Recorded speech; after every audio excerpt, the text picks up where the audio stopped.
జన్మాష్టమి ఈ పేరు వినగానే మనందరికీ గుర్తొచ్చేదేంటి? ఉట్టికొట్టడం, కృష్ణుడి చిలిపిలీలలు కదా? కాని ఈ పండుగ వెనుక ఒక ఊహకందని, ఉత్కంఠభరితమైన కథ ఉంది. అసలు ఈ పండుగ ఎందుకు జరుపుకుంటాం? శ్రీకృష్ణుడు ఎలా పుట్టాడు?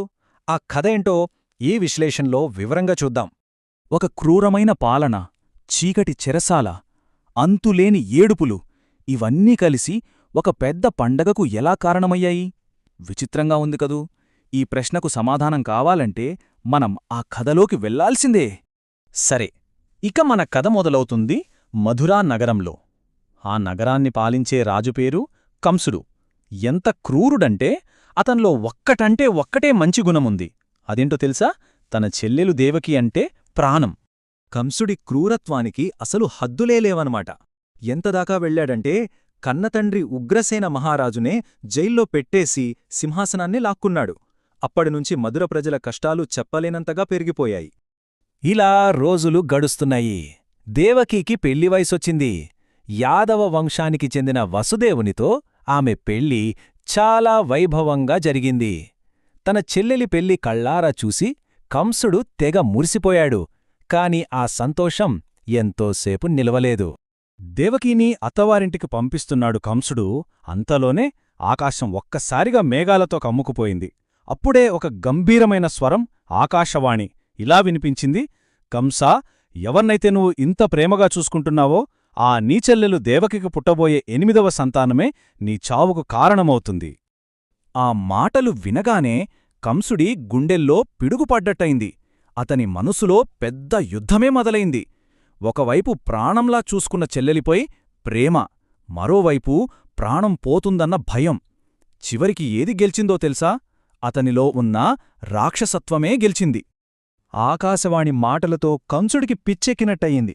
కోపంతో ఊగిపోతూ దేవకీని అక్కడికక్కడే చంపడానికి కత్తి దూశాడు. వెంటనే వసుదేవుడు అడ్డుపడి, మహారాజా, మాకు పుట్టబోయే ప్రతి బిడ్డనూ నీకే ఇచ్చేస్తాం, దయచేసి దేవకీని వదిలే అని వేడుకున్నాడు. ఆ మాటకు కొంచెం శాంతించి వాళ్ళిద్దర్నీ తీసుకెళ్లి చీకటి జైల్లో పడేశాడు. సరే, దేవకికి మొదటి బిడ్డ పుట్టాడు. ఆ పసికందును చూసి కంసుడిలో ఎక్కడో చిన్న జాలి పుట్టింది. వదిలేద్దాం అనుకున్నాడు. కాని సరిగ్గా అదే సమయానికి నారద మహర్షి వచ్చాడు. వచ్చి కంసుడి మనసులో ఒక పెద్ద అనుమానాన్ని నాటాడు. కంసా, ఒక తామర పువ్వులో ఏ రేకు మొదటిది, ఏది 8వది అని చెప్పగలవా? అలాగే దేవకి పిల్లల్లో 8వాడెవడో నీకెలా తెలుస్తుంది అని అడిగేసరికి అతని భయం రెట్టింపయింది. ఇక నారదుడి మాటలతో కంసుడిలో ఉన్న రాక్షసుడు పూర్తిగా నిద్రలేచాడు. వెంటనే చెరసాలకు వెళ్లాడు.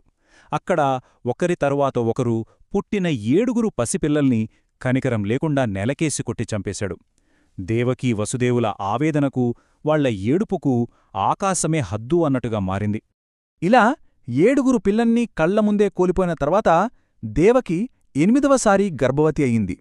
శ్రావణమాసం, కృష్ణపక్షం, అష్టమి తిథి. ఆ రాత్రి మధురా నగరాన్ని ఒక భయంకరమైన తుఫాను కమ్మేసింది. ఉరుములు, మెరుపులతో హోరుగాలి వీస్తోంది. ఆ చీకటి రాత్రిలో ఒక అద్భుతం జరగబోతోంది.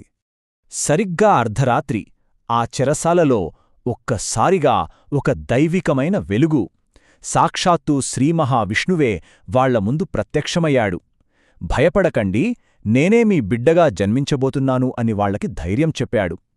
ఆయన చెప్పినట్టే దేవకికి ఒక నీలివర్ణపు అద్భుతమైన తేజస్సుతో ఒక బాబు పుట్టాడు. ఆ బాబు పుట్టిన క్షణంలోనే వాళ్ల కాళ్లకున్న సంకెళ్ళు ఊడిపోయాయి.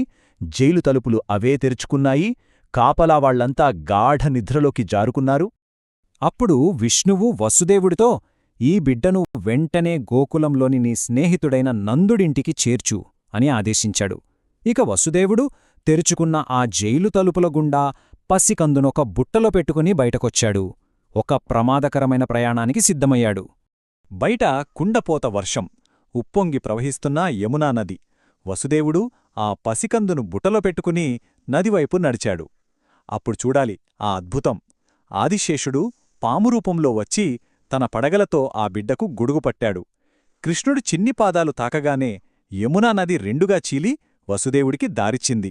అలా గోకులానికి చేరాడు.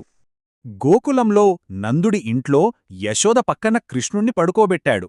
అప్పుడే ఆమెకు పుట్టిన ఆడశిశువును తీసుకుని మళ్లీ చెరసాలకు బయల్దేరాడు. అతను జైలు లోపలికి అడుగు పెట్టాడో లేదో తెరుచుకున్న తలుపులు మూసుకుపోయాయి, సంకెళ్ళు మళ్లీ బిగుసుకున్నాయి, అంతా మామూలుగా మారిపోయింది. కొంతసేపటికి ఆ పాప ఏడుపు వినిపించింది. భటులు వెంటనే కంసుడికి విషయం చెప్పారు. కంసుడు కోపంతో పరిగెత్తుకుంటూ వచ్చాడు. పుట్టింది ఆడపిల్ల అని చూసినా, దేవకి ఎంత ఏడ్చి వేడుకున్నా కనికరించలేదు.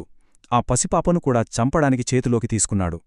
కాని కంసుడు ఆ పాపను నేలకేసి కొట్టబోతుండగా ఆ శిశువు అతని చేతుల్లోంచి జారి ఆకాశంలోకి ఎగిరింది.